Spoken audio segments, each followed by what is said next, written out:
Le paludisme. C'est quoi le paludisme?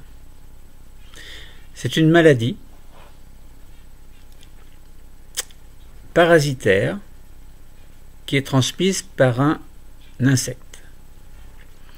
Alors l'insecte sera un moustique que l'on appelle anophèle, donc qui a son propre cycle de vie que nous allons décrire tout à l'heure.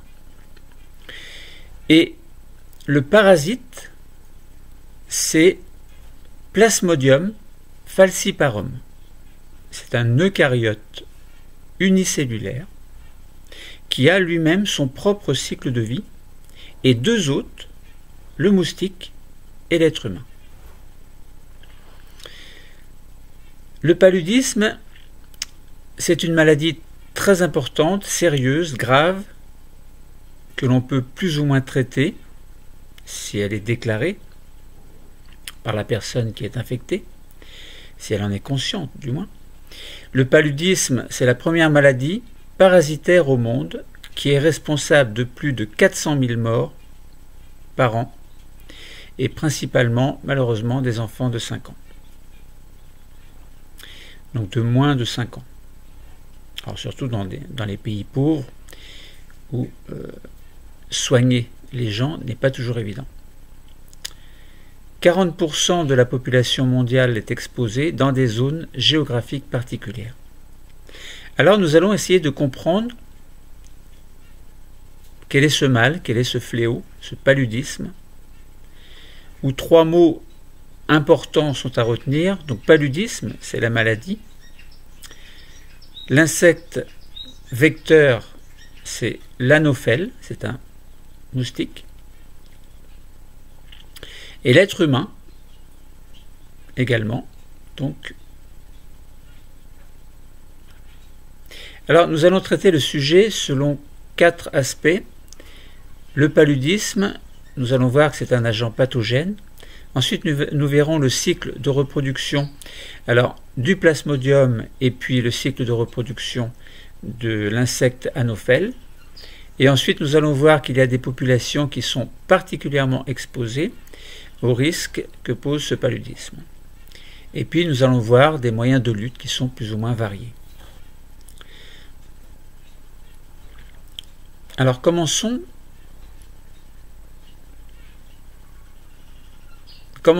par le paludisme. On dit que c'est un agent pathogène. L'agent pathogène du paludisme, donc si vous regardez par exemple un frottis sanguin, trouvez sur internet un frottis sanguin d'une personne qui est atteinte du paludisme. Vous allez repérer, frottis sanguin, donc ça veut dire que vous allez voir des globules rouges. Donc vous allez repérer le parasite, c'est-à-dire Plasmodium falciparum, qui sera plus ou moins visible dans les hématies que vous allez pouvoir repérer en microscopie optique. Alors, on peut les voir en microscopie optique, pas forcément besoin de microscope électronique. Donc cet agent qui est très pathogène, cet agent du paludisme, donc de la maladie, c'est un agent qui est pathogène, donc ça veut dire qu'il provoque la maladie, c'est-à-dire le paludisme. C'est un micro-organisme unicellulaire, comme je vous ai déjà dit, eucaryote, ça veut dire qu'il possède un vrai noyau renfermant l'information génétique. Donc c'est un agent du genre Plasmodium, que nous avons déjà plus ou moins décrit dans un autre cours, et qui va se développer entre autres dans les hématies, que l'on appelle également globules rouges, dont il va provoquer l'éclatement. Bon. La maladie, elle va débuter par une fièvre, et 8 à 30 jours après l'infection,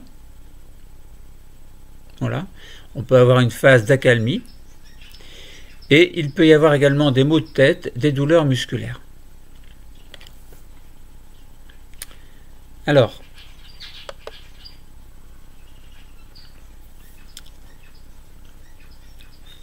donc il va y avoir un affaiblissement, des diarrhées également et des vomissements. Diarrhée, de la toux. Ensuite, il va y avoir donc la poursuite de la maladie qui va se manifester de manière plus ou moins typique, qui vont enfin au cours desquels, en tout cas, il va y avoir des alternances de fièvre, de tremblements, de sueur froide, de transpiration, de sueur intense. Bon. Donc, nous allons voir que ces symptômes, en fait, et on rappelle que l'ensemble des symptômes donne un syndrome, donc le syndrome du paludisme est typique. Donc, des symptômes vont coïncider avec la multiplication des parasites et l'éclatement également de ces hématies, que l'on appelle également les globules rouges. Or, nous savons que le rôle des globules rouges sont des rôles de transporteurs de dioxygène grâce à l'hémoglobine, qui est une molécule donc, qui capte l'oxygène. Eh bien, si les globules rouges éclatent, évidemment, il va y avoir moins de globules rouges et moins de dioxygène sera, puisque le dioxygène est à l'origine de la production d'énergie. Ça veut dire que le dioxygène, en fait, à travers les globules rouges, il est transporté grâce à l'hémoglobine et il va être véhiculé jusqu'aux cellules de l'organisme entier. Mais si ces globules rouges éclatent, ça veut dire que l'hémoglobine ne peut plus fixer de dioxygène, et comme l'oxygène qui va oxyder le glucose va permettre de produire en théorie de l'énergie, eh bien cette énergie ne sera plus possible. Donc la personne va s'affaiblir. Il y aura de moins en moins d'oxygène à mesure que l'infection va augmenter, entre guillemets, sans traitement, et donc de moins en moins de force de la part de la personne. Donc, vu que les globules rouges sont détruits, va s'installer ce que l'on appelle une anémie, c'est-à-dire moins de globules rouges. Bon. Avec toutes les conséquences. Donc, certaines formes de paludisme peuvent être mortelles si on ne les traite pas à temps. Donc, dans certaines régions où le paludisme est très endémique, ça veut dire qui est présent dans des endroits précis et pas ailleurs, eh bien une partie de la population est constituée de porteurs qui seront sains. Donc ils ne vont pas développer de symptômes et encore moins de syndrome, donc pas de symptômes. Donc les principaux vecteurs de l'agent pathogène sont, comme nous l'avons dit, les moustiques du genre Anopheles, mais également l'être humain. Pourquoi? Parce que les moustiques vont piquer du sang au niveau des personnes, et si ce sang est contaminé par Plasmodium, alors automatiquement le sang de l'homme va véhiculer à travers le moustique la maladie. Alors essayons maintenant de mieux comprendre le cycle de vie du Plasmodium. Alors je vous invite à trouver sur internet donc des cycles de vie et de suivre les explications. Vous pouvez vous amuser à regarder sur internet donc la tête d'Anophèle. Alors ce sont uniquement les moustiques femelles du genre Anophèle qui sont responsables de la transmission du paludisme, pas les mâles. Alors vous pouvez, si vous regardez la tête d'Anophèle, vous allez voir qu'il y a des pièces buccales qui vont permettre de piquer, d'aspirer le sang et de transmettre le parasite. Vous pouvez également regarder l'estomac d'Anophèle et vous allez voir que si l'infection est relativement importante, vous allez voir qu'il y a des parasites qui vont notamment se diviser pour gagner les glandes salivaires. Et évidemment, si les glandes salivaires contiennent Plasmodium, lorsque l'Anophèle va piquer la personne, elle va contaminer la personne, l'être humain. Alors essayons de nous arrêter maintenant sur le cycle de vie de Plasmodium. Alors, découvert en 1878 par Alphonse Laveran, donc qui s'est aperçu que dans les globules rouges, il y avait des choses. Et ces choses, donc, c'était évidemment le Plasmodium falciparum. Alors, le paludisme, on dit également malaria. Bon, mauvais air. Malaria, ça veut dire mauvais air en italien, si je ne me trompe pas.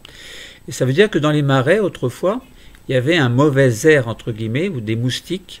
Le cycle de vie des moustiques se faisait dans les marais, et les moustiques, donc, qui naissaient à partir des marais, à partir des eaux stagnantes, plus ou moins stagnantes, eh bien, allaient piquer les populations dans les entourages.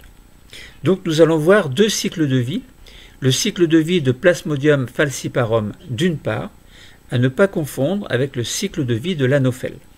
Alors les deux sont liés, évidemment.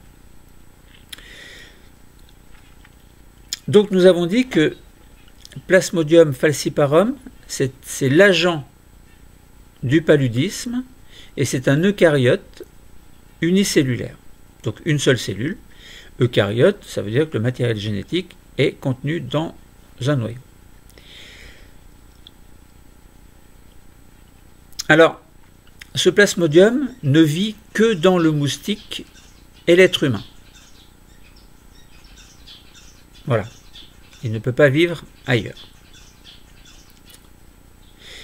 Donc les deux réservoirs du pathogène, ce sont le moustique et l'homme. Alors, le moustique anophèle et l'homme, donc l'être humain. Donc l'affection des deux hôtes, c'est-à-dire moustique et être humain, est une étape absolument indispensable à la maturation et à la multiplication des différentes formes du pathogène au cours de son cycle de vie. Commençons par voir le cycle de vie du plasmodium et ensuite nous verrons celui de l'anophèle. Premièrement, le plasmodium va entrer dans le sang humain. Alors, il ne pénètre pas à l'intérieur, mais ça veut dire que simplement le plasmodium va piquer, comme une piqûre banale de moustique. Pourquoi est-ce que les moustiques piquent? Parce qu'ils veulent se nourrir avec du sang. Et bien là, c'est le même principe. Le plasmodium va entrer dans le sang humain lorsque l'anophèle va piquer l'être humain. Alors, il existe à peu près 464 espèces d'anophèles, mais 68 seulement vont transmettre le parasite. Donc le pathogène à l'être humain lors d'une piqûre, et seules les femelles piquent, comme je vous l'ai dit tout à l'heure. L'appareil buccal, lui, il présente une sorte de stylet adapté au percement de la peau et au prélèvement du sang. Ça veut dire qu'il pique, il perce, il transperce la peau et il aspire le sang, comme tous les moustiques, du moins les femelles. Lorsque vous entendez un bruit de moustique, c'est une femelle. Les mâles, eux, sont beaucoup plus discrets et ne piquent pas. Donc voilà, donc là, on a dit que l'appareil buccal présente un stylet qui est adapté au percement de la peau et au prélèvement du sang. Alors, évidemment, s'il y a des plasmodiums dans le sang, ça veut dire que l'aspiration entraîne des plasmodiums dans l'anophèle. Deuxièmement, suite à la piqûre, le plasmodium va migrer dans le foie et se multiplier dans les cellules hépatiques, c'est-à-dire dans les hépatocytes. Hépato, ça veut dire foie, cyte, ça veut dire cellule. La cytologie, c'est l'étude des cellules. Donc hépatocytes, ce sont des cellules hépatiques, c'est-à-dire les cellules du foie. Et là, dans ces cellules du foie, il va se transformer. Bon, je ne donne pas tous les détails. Troisièmement, il va sortir des cellules hépatiques et va alors migrer dans les globules rouges. Donc si vous faites à ce moment-là un frottis sanguin, vous apercevez les globules rouges, évidemment, puisque c'est un frottis de sang, on voit des globules rouges, des globules blancs également, mais le plasmodium ne pénètre pas dans les globules blancs, mais seulement dans les globules rouges, comme je vous en ai parlé tout à l'heure. Donc il va se multiplier dans ces globules rouges, et les globules rouges alors vont éclater et libérer les plasmodiums qui vont alors infecter d'autres globules rouges. Donc là vous comprenez bien que plus il y a de globules rouges infectés, plus il y a de globules rouges qui vont éclater, moins il y aura de globules rouges dans le corps humain, moins il y aura de force le dioxygène n'est plus transporté de manière optimale et donc la production d'énergie est très difficile, enfin ne se fait pas de manière optimale au niveau du métabolisme, de la respiration, enfin, correspondant à la respiration cellulaire, c'est-à-dire à l'oxydation par le dioxygène du glucose pour produire de l'énergie. Donc moins il y a de globules rouges et plus l'anémie se met en place, en fait. C'est alors qu'il va y avoir des symptômes correspondant à des pics de fièvre, des frissons et de la sueur. Voilà. Il va y avoir en quelque sorte des poussées de certains symptômes, enfin correspondant à certains symptômes, et en relation avec le cycle de vie du plasmodium qui se met en place à travers le corps humain. Quatrièmement, les plasmodiums vont ensuite se transformer en précurseurs de gamètes mâles et de gamètes femelles. Ça veut dire, en gros, en quelque sorte, qu'il va y avoir production de gamètes mâles et de gamètes femelles relatifs au plasmodium, c'est-à-dire au virus. Cinquièmement, un autre moustique va pouvoir piquer l'être humain. Et alors, il se passe quoi? Eh bien, ce moustique sera contaminé par les plasmodiums et par les gamètes mâles et femelles. Donc c'est un petit peu différent de la première piqûre où il n'y avait rien, c'est l'homme qui... Bon, ça peut être le moustique qui injecte, ça peut être l'homme à travers son sang qui donne à l'anophèle le plasmodium. Vous voyez, ça correspond à un cycle qui est simple, mais quelquefois un peu compliqué à comprendre. Donc un autre moustique, je vous ai dit, peut piquer l'être humain, et ce moustique sera contaminé par les plasmodiums et par les gamètes mâles et femelles, puisque ce que je viens de vous décrire se faisait dans le corps humain.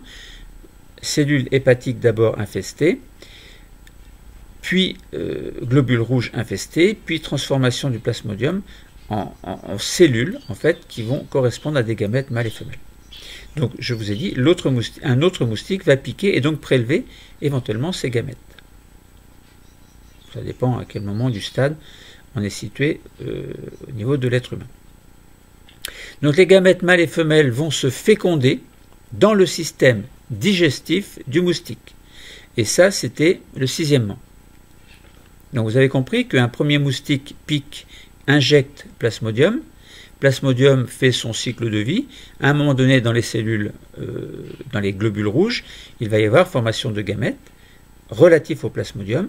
Un autre moustique va piquer et donc va pouvoir prendre ces gamètes et injecter, et à l'intérieur de ce moustique, eh bien, il va y avoir ce que l'on appelle la fécondation, puisqu'il y a eu prélèvement de gamètes.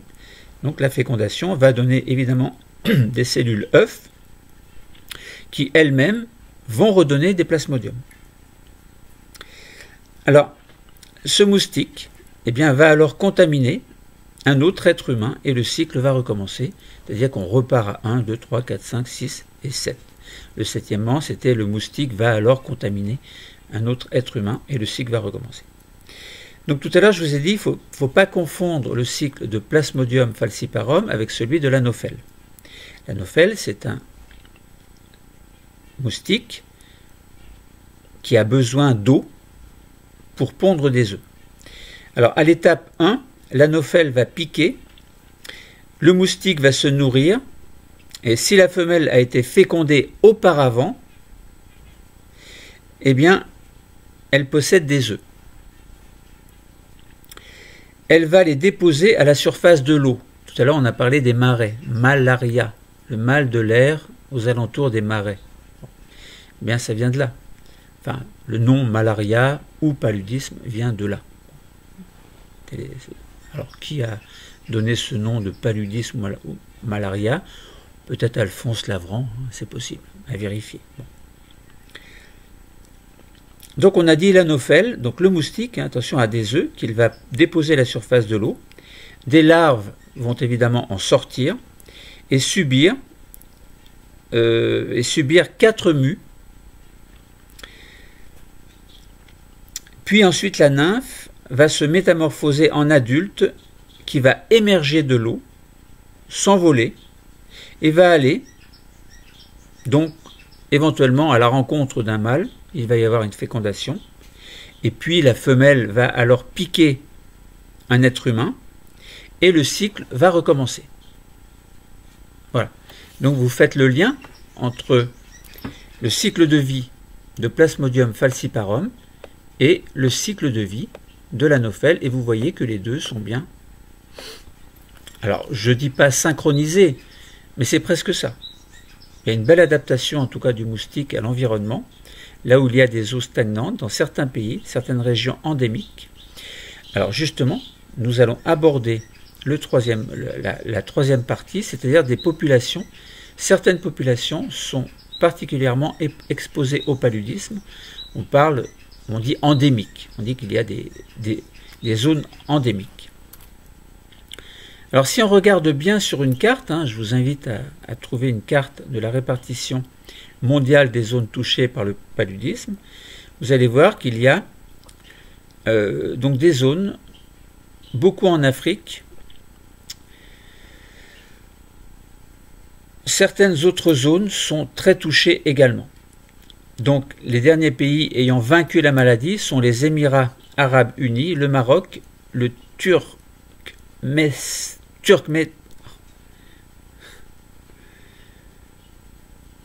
Turkménistan, bon, je l'ai dit, Arménie, Maldives, Sri Lanka.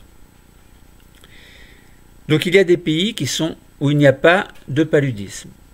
Il y a des pays où le paludisme est persistant. Il y a des pays où il y a une prévention contre la réintroduction et il y a des pays où il y a une éradication possible dans les prochaines années. Bon. Donc selon l'OMS, près de la moitié de la population mondiale est exposée au risque de contracter le paludisme. On a recensé environ 219 millions de personnes atteintes et 435 000 décès. L'Afrique subsaharienne est principalement touchée, correspondant à 92% des cas et 80% des décès. Donc vous voyez que la zone la plus importante touchée, c'est bien l'Afrique subsaharienne. Donc, alors les valeurs que je vous ai données correspondent à un rapport de 2018 sur le paludisme dans le monde. Alors il y a d'autres zones également, donc en Amérique du Sud et plutôt au nord de l'Amérique du Sud, et également en Inde par exemple, et un petit peu plus vers l'est également, correspondant à une zone plus ou moins asiatique. Tout ce qui est très au nord, en fait, la France, l'Europe, la Russie, etc., l'Amérique du Nord, tout ça, c'est pas touché. Il n'y a pas de paludisme. Donc c'est plutôt dans les zones plutôt en dessous de l'équateur. Alors certains groupes d'individus sont plus exposés à la maladie. Ce sont les nourrissons, les enfants, les femmes enceintes et les personnes infectées par le VIH. On rappelle que le VIH, c'est le virus de l'immunodéficience humaine qui conduit au sida. Je vous ai fait un cours sur le VIH, le cours précédent en fait sur le VIH. Donc à vous de vous y référer si vous le souhaitez. Les migrants et les voyageurs non immunisés également sont particulièrement exposés. Dans les pays où le paludisme est endémique, l'OMS soutient des programmes régionaux et nationaux qui s'efforcent de le combattre afin d'éradiquer cette maladie donc, qui est le paludisme. Donc voilà, vous voyez, c'est surtout endémique. Donc en Europe, il n'y a pratiquement pas, pratiquement pas de paludisme. Alors évidemment, des personnes qui vont migrer, par exemple de l'Afrique vers l'Europe, ou là où il n'y a pas de paludisme, évidemment, peuvent être des porteurs. Tout à l'heure, on a dit qu'il y a quelques porteurs sains. Alors, comment est-ce que l'on peut lutter contre ce fléau? La lutte, c'est pas simple, parce qu'il y a des pays qui sont riches et qui peuvent assurer certains traitements, mais il y a des pays pauvres où les traitements sont très difficiles à proposer et même à faire, en fait. La vaccination. Est-ce que l'on peut parler de vaccination? La vaccination est à l'étude. C'est en cours d'évaluation en Afrique subsaharienne. Voilà. Il y a des exemples de certains vaccins qui peuvent protéger partiellement, notamment pour les jeunes enfants. Par exemple, on parle de Mosquirix. Bon. Est-ce que c'est efficace ou pas? À voir. Il peut y avoir également destruction de l'habitat et de zones de reproduction du vecteur anophèle. Donc ça veut dire que toutes les eaux stagnantes, etc., peuvent être traitées, ou on peut assécher éventuellement des zones humides stagnantes. Bon. C'est un moyen de lutte. Troisième moyen de lutte, ça peut être des médicaments antipaludiques, à titre préventif ou curatif. Ce sont des dérivés de la quinine. Quatrième lutte possible, c'est l'usage de produits répulsifs. Donc ils vont éloigner les moustiques. Mais du coup, ils vont aller s'installer dans d'autres zones. Et cinquième lutte possible, ce sont les insecticides qui vont imprégner des moustiquaires, par exemple, et pulvériser dans les habitations. Alors vous voyez que ce sont des... C'est compliqué, en fait, hein, c'est pas simple. Le paludisme, donc c'est une maladie, si on fait le bilan, hein, c'est une maladie parasitaire qui est transmise par un insecte que l'on appelle anophèle. Alors il y a deux hôtes, hein, c'est l'humain et l'insecte.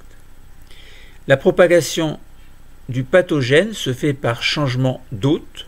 Là, par exemple, on passe de l'humain au moustique à l'humain, ce qui exige un contact entre les hôtes, soit par le milieu ambiant, air, eau, et là dans ce cas, si je parle de manière générale correspondant au pathogène, là c'est plutôt contact de la peau, entre la peau, le stylet qui va puiser et puis, ou qui va percer, soit pour prendre du sang avec des parasites, soit pour donner des parasites. Donc ça peut être un vecteur biologique. Le vecteur biologique, et bien là par exemple, vecteur biologique, la personne qui va, enfin pas la personne mais le moustique, c'est le vecteur biologique qui est alors l'agent transmetteur qui est indispensable au pathogène.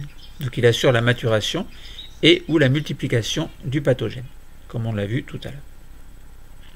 Donc dans ce cas-là, le réservoir du pathogène est humain et animal également, et la propagation peut être plus ou moins rapide et provoquer, alors quelquefois on dit une épidémie, là c'est pas trop une épidémie de paludisme, quoique, épidémie, bon, pandémie c'est mondial, épidémie c'est... Est-ce qu'on peut parler d'épidémie? On va dire oui. Bon. Donc la connaissance de la propagation du pathogène et du vecteur permet en tout cas d'envisager des luttes individuelles et collectives. Mais les comportements individuels et collectifs également vont permettre de limiter la propagation avec des gestes de protection, des mesures d'hygiène, vaccination éventuellement, etc. Mais vous voyez que pour le paludisme, c'est pas si simple. Donc nous avons présenté la maladie, qui est une maladie à transmission directe. Donc il s'agit, en prenant l'exemple de ce paludisme, de montrer que certains agents pathogènes sont transmis aux humains via un vecteur animal, et ici c'était bien le moustique anophèle. Il y a un réservoir humain et un réservoir animal. Donc les effets du pathogène sur les hôtes ont été détaillés, non, je ne vais pas en revenir, et je ne vais pas y revenir. Donc certaines zones sont concernées par cette maladie, et nous avons pu illustrer la notion de maladie endémique, c'est-à-dire qu'il se passe uniquement dans certaines zones. Donc la connaissance de ces réservoirs de l'agent pathogène a permis et permet d'envisager divers moyens de lutte. Nous avons vu 5 moyens de lutte qui sont plus ou moins efficaces, en espérant, concernant le paludisme, la mise en place d'un vaccin, mais ce n'est pas si simple.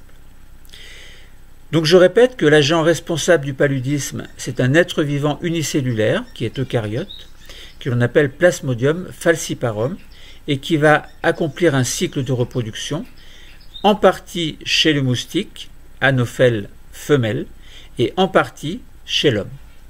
Chez l'homme, donc il s'est développé ou il se développe aux dépens de cellules du foie, donc nous avons dit que ce sont des cellules hépatiques, et aux dépens de globules rouges également, dont il consomme l'hémoglobine et qu'il fait éclater. Donc il fait éclater en fait le globule rouge. L'hémoglobine, c'est la molécule qui fixe le dioxygène, et les globules rouges en fait vont transporter ce dioxygène à travers tout l'organisme grâce au réseau sanguin. Les phases de multiplication des différentes formes du parasite revêtent un caractère cyclique, comme on l'a expliqué, ce qui explique les symptômes survenant par poussée, parmi lesquels une très grande fatigue. Donc nous avons expliqué pourquoi il y a une fatigue, de moins en moins de force parce qu'il y a de moins en moins de respiration cellulaire possible, cellules, donc oxygène, glucose, production d'énergie. Comme il y a moins de globules rouges, il y a moins d'énergie. Et une anémie, évidemment, qui est liée à la destruction des globules rouges, puisque moins il y a de globules rouges, et plus l'anémie se met en place avec tous les symptômes qui vont avec.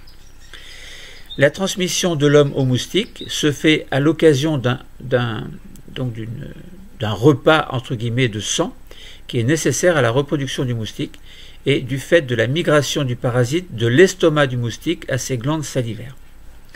L'insecte assure la propagation et la contamination d'autres humains par l'agent pathogène en piquant d'autres individus. Le moustique femelle, Anophèle, constitue bien un réservoir de l'agent pathogène et assure la transmission de celui-ci à l'homme. C'est un vecteur de la maladie qui est qualifié ainsi de maladie vectorielle. Le paludisme, c'est une maladie qui sévit de façon persistante dans certaines zones intertropicales où règne un climat chaud et humide.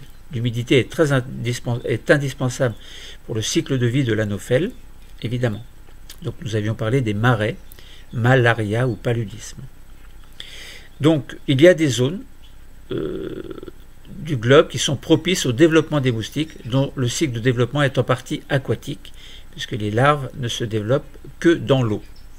Juste à la naissance des adultes, eh bien les adultes vont dans l'air, mais l'air et l'eau sont indispensables. Alors, le moustique du genre Anophèle est le vecteur de l'agent pathogène. L'agent pathogène, donc c'est Plasmodium falciparum, qui est un eucaryote unicellulaire. Toutes conditions favorisant son développement et ainsi la persistance de l'un des réservoirs contribuent à sa transmission. Dans certains pays qui bénéficient de conditions climatiques propices au vecteur, des mesures ont été prises pour limiter l'habitat du moustique, éradication effective ou à venir éventuellement. Éradiquer cette maladie suppose d'empêcher la reproduction du pathogène, Plasmodium, et d'empêcher sa transmission à l'homme. Dans le premier cas, cela se passe par la destruction de zones humides, stagnantes, dans lesquelles se développent les larves de moustiques. Et dans le second point, l'usage de produits répulsifs et de moustiquaires vont empêcher la transmission de l'insecte à l'homme, mais de manière parcellaire, évidemment, au cours d'une journée. Bon. Dans le temps, parce qu'une fois que la personne ne dort plus, une fois qu'elle sort du lit, les moustiques sont toujours là, dans son entourage. Donc, on espère un vaccin qui sera efficace, même si certains vaccins existent, mais ils ne sont pas très efficaces en fait. La prise de médicaments antipaludiques à titre préventif empêche la multiplication du parasite s'il y a piqûre infectante. Et l'information dispensée aux populations potentiellement touchées par le paludisme et la mise en œuvre de mesures individuelles et collectives permettent de limiter la propagation de l'agent pathogène. Il existe des gestes de protection, des mesures d'hygiène, vaccination, etc. Bon, vous voyez que ce paludisme, qui est dû à un agent un peu particulier, donc il va infecter les cellules hépatiques et les globules rouges, eh bien va assurer au sein des deux hôtes, moustiques, anophèles et êtres humains, un cycle de vie qui sera plus ou moins synchronisé avec avec le cycle de l'anophèle. Nous avons essayé d'expliquer l'importance de cette maladie dans certaines zones géographiques de la planète en étudiant ou en donnant quelques informations sur ce pathogène. Le paludisme, c'est une maladie parasitaire qui est transmise par l'anophèle. C'est une maladie qui est grave, qui est très ennuyeuse parce qu'il y a beaucoup de morts. Je vous laisse y réfléchir, hein. Prenez d'autres informations si vous voulez. On va dire que le cours est terminé. Je vous souhaite un très bon courage. Prenez soin de vous et à bientôt.